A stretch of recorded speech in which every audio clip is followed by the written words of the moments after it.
Hi, today we are again down in the bunker, and I'm going to show you one more of my old computers. And this is an old classic. I do have several of these old Toshiba models. This is the 3200, and this is the slightly smaller 3100, and this is the 3100 in the 20 version.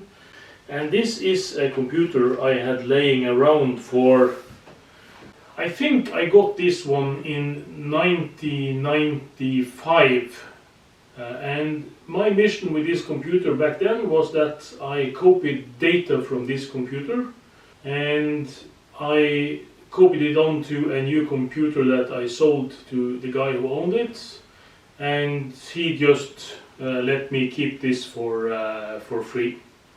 And that's the only time this computer has been powered on, and it's not been powered on since I owned it.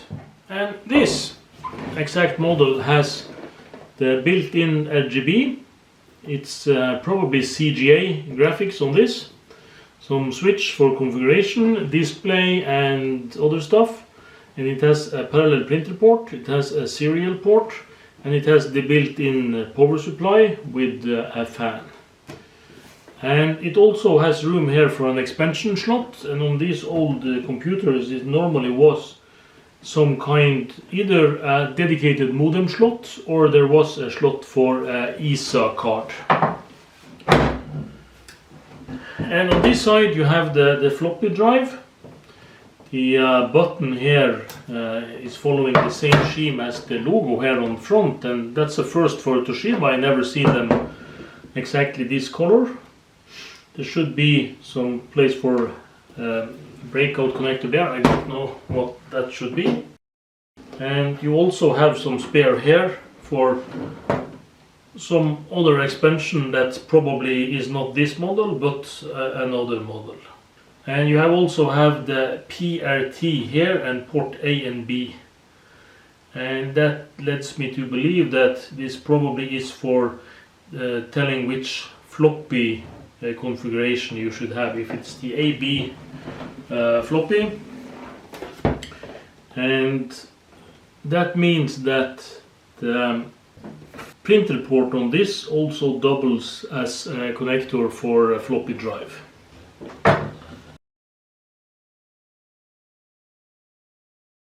Yeah, and if you take a look of the system itself, you do have a plasma screen. At least I think it's plasma. It's quite a thick lid, so I do think it's plasma. You have some control lights here, and you have a keyboard, and this keyboard is fairly typical Toshiba. It's nice to write on, and it's a keyboard with a good size travel on the keys. And back in the day, Toshiba was one of my favorite computer manufacturers, and I sold Toshiba computers for many years. And we are also going to look at some more Toshiba computers later. And this is the Norwegian model. It has the AØ signs printed direct on the keys. And this machine, as I said, has not been powered on in my ownership. So that's what we are going to do now. I'm going to connect this to power and just hope that nothing blows. My Toshiba is the T3100-20, and apparently it was a very popular model back in the day. Yeah, and we're going to present just some facts about this machine that is not clear in the text that will follow this. The machine is a 286 on 8 MHz. It also has a possibility to run on 4 MHz.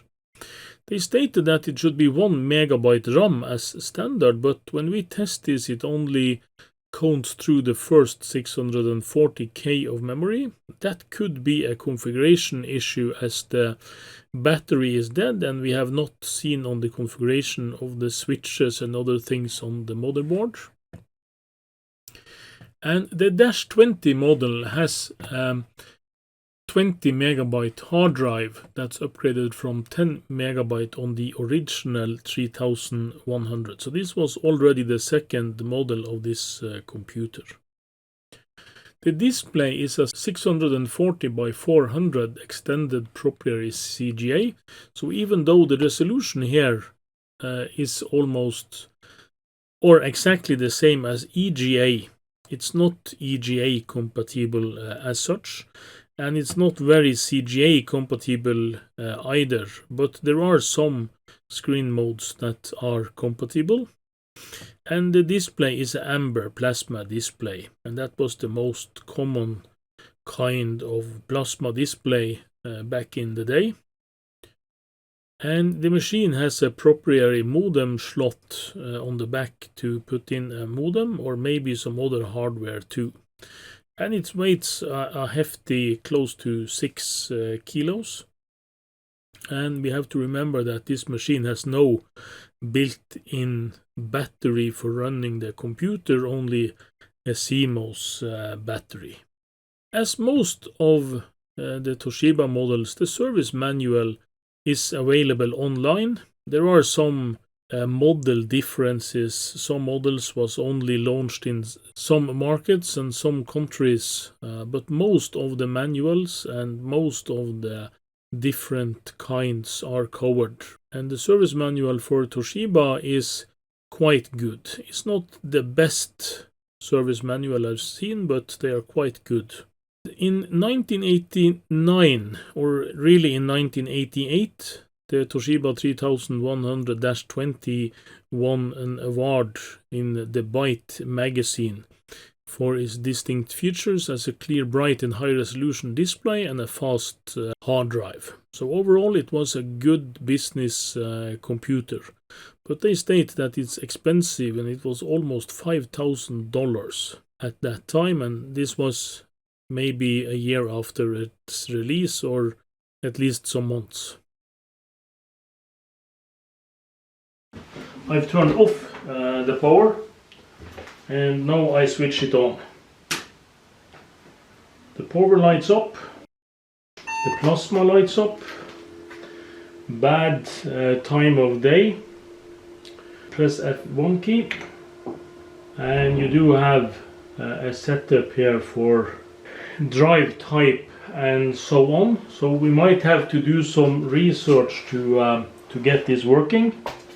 I will try to make the view on this screen better. If I try to turn off the overhead lights, yeah, it flickers somewhat, but it's actually the best I can get down here with this camera.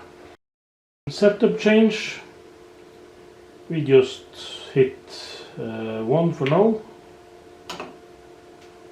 It's testing the memory, and you can see some mismatch on the screen here. There are some of the lines that's flickering, and that's either due to bad connections or other things. And the hard drive did try to spin up. The memory test is complete. Either there are some connections issue, insert system disk in drive, and that means that it did not spin up the hard drive properly, or that the configuration of the hard drive is lost in the mist of time. We can check to see if we get into the setup again.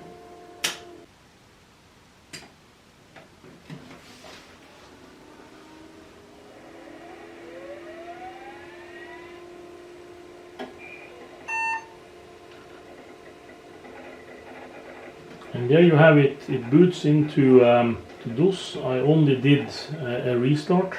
And here you have the DOS prompt. I think it was version 3.2 that was flashing by my eyes. And I'm sorry for the flickering lights on this. But the machine seems to be working, and there has been some file errors on this before. and the display is still flickering somewhat. There are some lines that's coming and going, so the display is not in fully working order. But this plasma display use high voltage, and they have some connections to this gas plasma screen that can be corroded, or there can be some other issues with cables or drivers and stuff. And it also could be that this machine had this failure back in the day. I really don't know. Let's try the directory again. Word Perfect, Norton, Sidekick, and also a menu from back in the day. It does not work. I can smell a bit of old capacitor smell on this machine, so something might dried out and it's not good. So I will have to take up this machine and see if it needs some cleaning, or there are some battery leakage that needs to be taken care of. This is the Norton sysinfo, and it tells me that this is an 86 on 8 MHz. So the 20 here is referring to the size of the disk drive that's built into this machine. And it states that it has the 640K of memory, and it has a CGA graphics. Otherwise it doesn't tell us something that we didn't know, but that it is a 286 8 MHz. Of course tells us a lot about the vintage of this machine.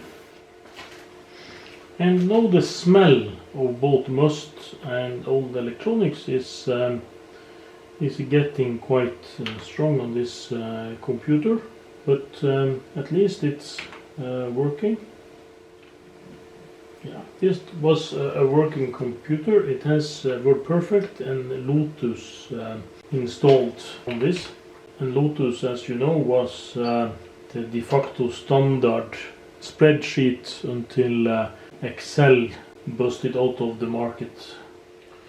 Yeah, and with this I will end our story with the Toshiba computer, and it do have some strange omissions that other computers of the same area did not have. It does not have a keyboard connector for an external keyboard, so you are locked to working with this. Even though it supports an external monitor, it does not support that you have an external keyboard.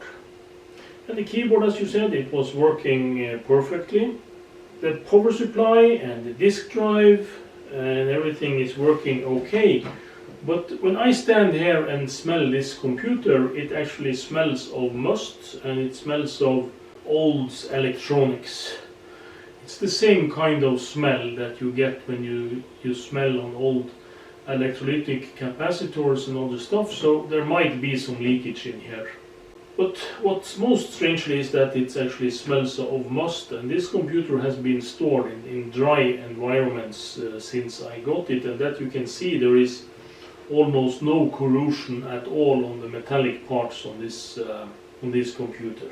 But I do have to take this apart in some future projects and preserve it for further life.